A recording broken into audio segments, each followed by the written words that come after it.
하나님 말씀 예레미야 12장 1절에서 6절까지의 말씀입니다. 예레미야 12장 1절에서 6절까지의 말씀입니다.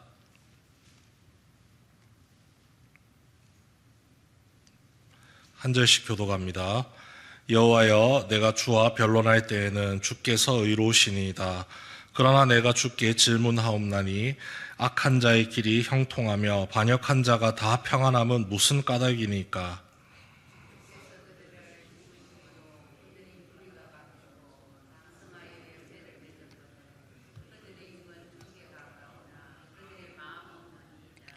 여호와여, 주께서 나를 아시고 나를 보시며 내 마음이 주를 향하여 어떠함을 감찰하시오니 양을 잡으려고 끌어냄과 같이 그들을 끌어내시되 죽일 나를 위하여 그들을 구별하옵소서.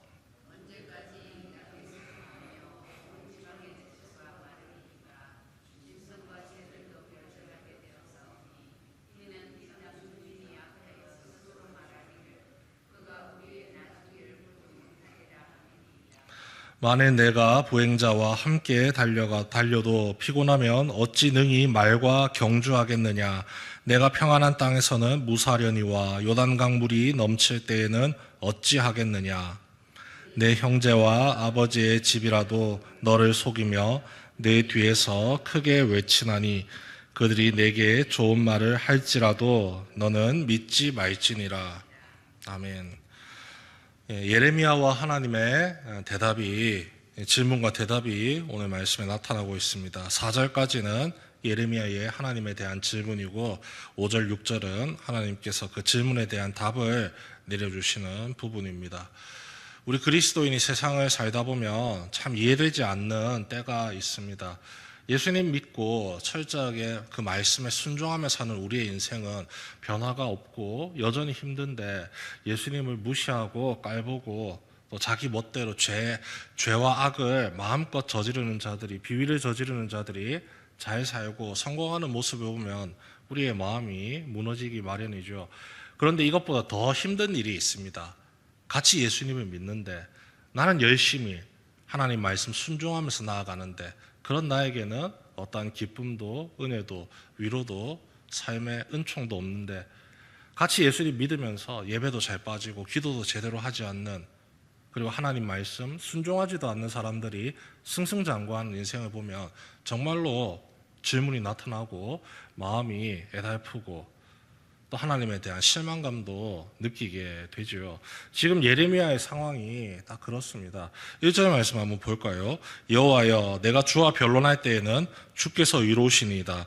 그러나 내가 주께 질문하옵나니 악한 자의 길이 형통하며 반역한 자가 다 평안함은 무슨 까닭입니까?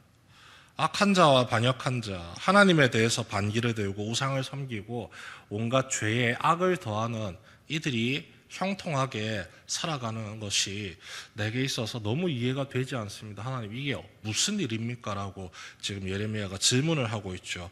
다행히도 예레미야의 마음은, 주님을 향한 예레미야의 마음에는 의심은 없습니다. 여호와여, 내가 주와 변론할 때에는 주께서 의로우시니이다. 주님이 행하고자 하시는 모든 일은 선하시다는 사실을 내가 분명하게 믿고 있습니다. 그런데 지금 나의 마음이 너무 답답하고 어지럽습니다. 지금 이해가 되지 않습니다. 그러니 하나님, 제발 나에게 답 좀 주십시오라고 질문을 하는 거죠. 순수하게 궁금함을 토로하는 겁니다. 이런 질문이 나오게 된 계기는 바로 앞에 있는 11장 말씀 때문에 그렇습니다. 11장 18절에서 23절까지의 말씀에 한 사건이 등장합니다. 예레미야와 동양 사람인 이 고향 사람, 아나돗 사람들이 예레미야를 죽이려고 꾀했다는 사실을 하나님께서 예레미야에게 알려주셔서 그 죽음을 피하게 만들어 주신 겁니다. 동양 사람입니다. 같은 고향 사람이고 하나님을 똑같이 믿는 사람들입니다. 그런데 고향 사람들이 예레미야를 돕기는커녕 그를 죽이려고 하고 있습니다. 이유는 이것이죠. 자꾸 예레미야가 들쑤시고 다닌다는 겁니다. 하나님의 말씀을 선포한다는 이유로 자꾸 자기들을 지적한다는 겁니다. 그 말이 듣기 싫고 귀찮고 짜증나니까 없애버려야 되겠다 생각을 하는 거죠. 다행히 하나님께서 그 사전에 미리 알려주셔서 예레미야가 죽임 당함을 피할 수 있게 길을 열어주셨습니다.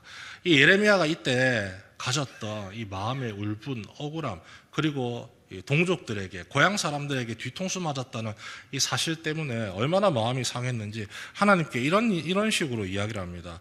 11장 20절 말씀인데요. 제가 읽어드리겠습니다. 공의로 판단하시며 사람의 마음을 감찰하시는 만군의 여호와여, 나의 원통함을 주께 아뢰었사오니 그들에 대한 주의 보복을 내가 보리이다 하였나니. 보통 이 선지자들이 말씀을 전하고 하나님께 기도할 때에는 내 백성의 죄악을 용서하여 주십시오, 그들이 하나님의 품으로 돌아올 수 있도록 기회를 주십시오라고 간구하고 기도해야 되는 것이 일반적인 모습입니다. 그런데 예레미야가 너무 화가 나서 이런 식으로 표현하는 거죠. 내가 지금 너무 원통합니다. 하나님, 내가 무슨 잘못을 저질렀습니까? 하나님 말씀 순종해서 그들의 죄악을 지적한 것밖에 더 있습니까? 그들이 돌이킬 수 있도록 바르게 말씀 선포한 것밖에 없는데 이들이 나를 죽이려고 했습니다. 주님, 내가 너무 원통하고 억울합니다. 이 사람들의 죄를 절대 용서하지 마십시오. 하나님이 이 말씀을 들을까요? 들어주십니다.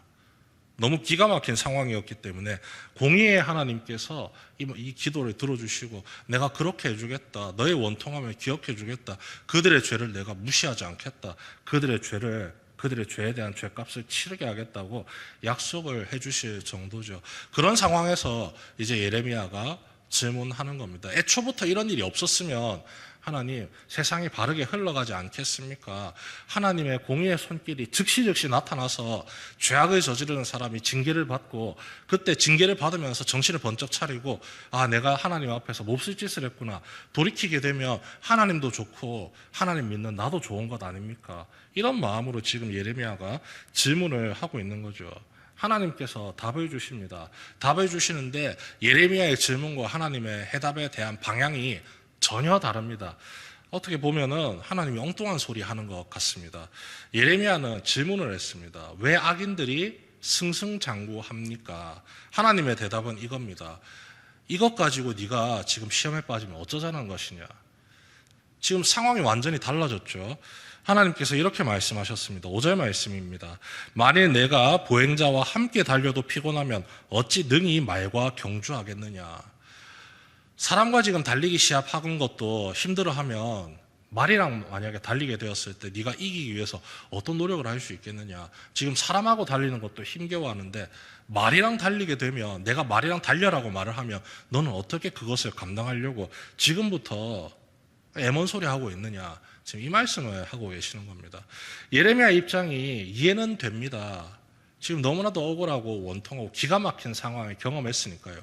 그런데 앞으로 전개될 예레미야의 말씀 속에서 나타나는 이스라엘 백성들의 행동은 이 아나도 사람들의 행동에 비하면 세 발의 피입니다. 아무리 회개를 외치고 정신을 차리고 돌아가야 된다고 외치고, 종국에는 하나님께서 살 길을 직접적으로 알려주시잖아요. 항복해야 된다. 이방인들에게 무릎 꿇고 항복해야지 너희가 살 수 있다. 그런데 이스라엘 백성들이 어떻게 대처를 합니까?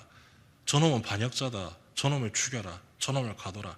예레미야를 향해서 도리어 돌팔매질을 하고 죽이려고 손을 내뻗습니다. 같은 동포가 그렇게 합니다.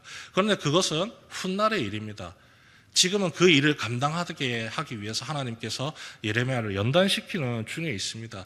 지금 당장 이 작은 일에도 너의 마음이 마구마구 흔들리고 시험에 빠지고 좌절하고 낙심하는데, 훗날 내가 너에게 일을 시키려고 할 때 그 큰 일을 네가 감당할 수가 있겠느냐? 지금 네가 나에게 질문해야 될 때가 아니라 나에게 도움을 구하고 기도를 해야 되는데 지금 이게 무슨 상황이냐 이야기를 하는 것이죠.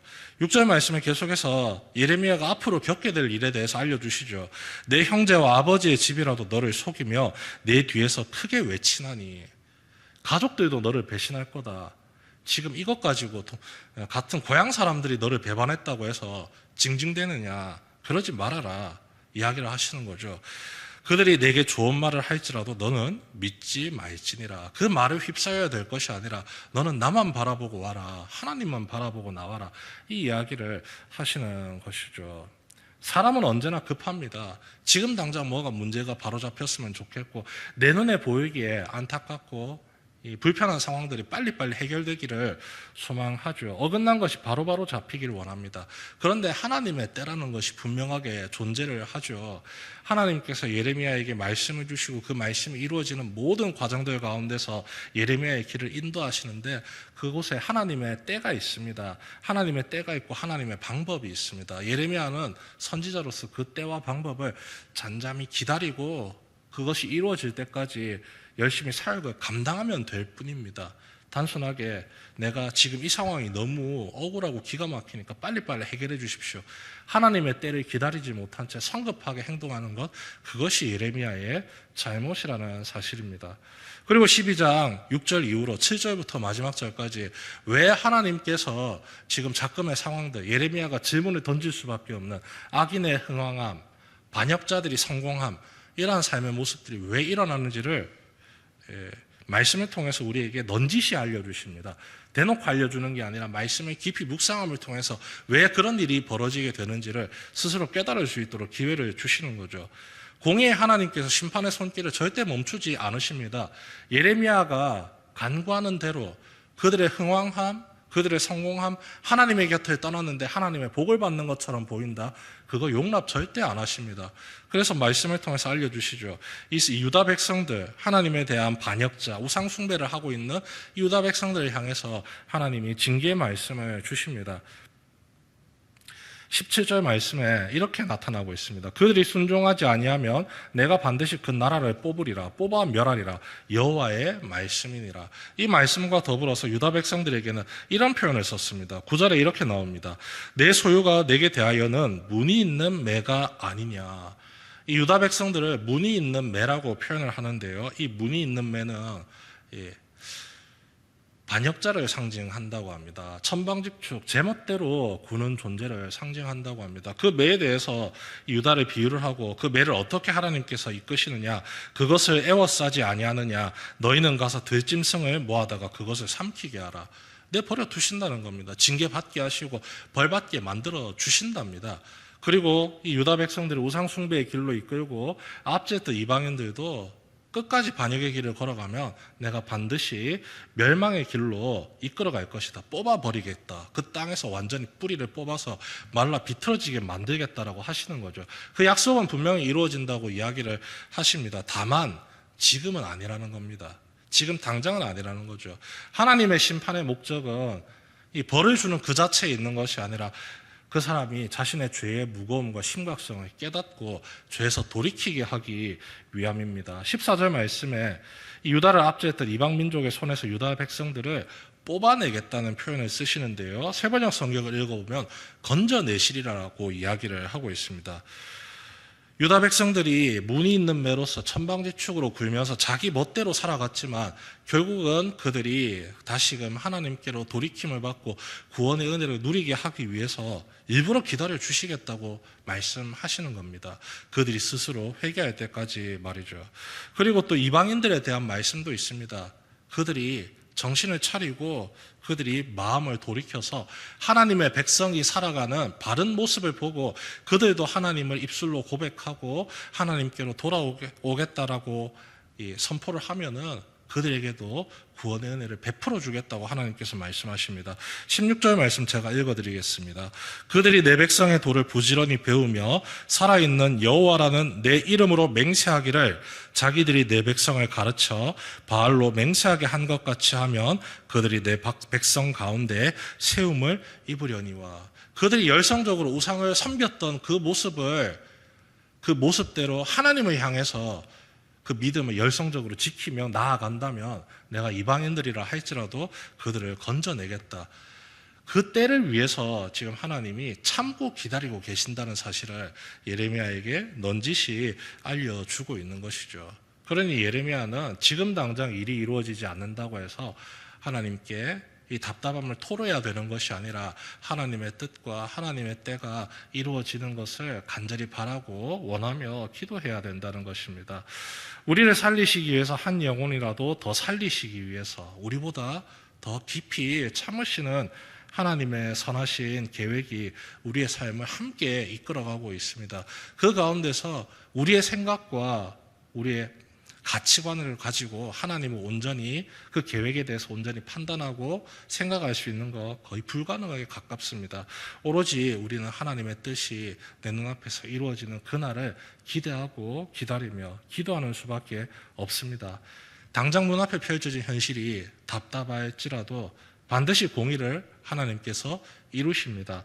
그리고 공의를 이루실 뿐만 아니라 사랑으로서 우리를 위로하시고 돌보신 것처럼 그 악인들이 돌이켜서 죄에서 돌이켜서 하나님의 품으로 돌아오기를 그 누구보다도 원하시며 기다리시는 분이 하나님이십니다. 세상의 회복을 온전히 이루시고자 길을 열어가시는 하나님의 그 약속을 믿고 시대의 회복을 위해서 우리의 모든 삶의 회복을 위해서 간절히 기도하고 간구하는 우리 모든 성도님들 되시길 주님의 이름으로 축원합니다.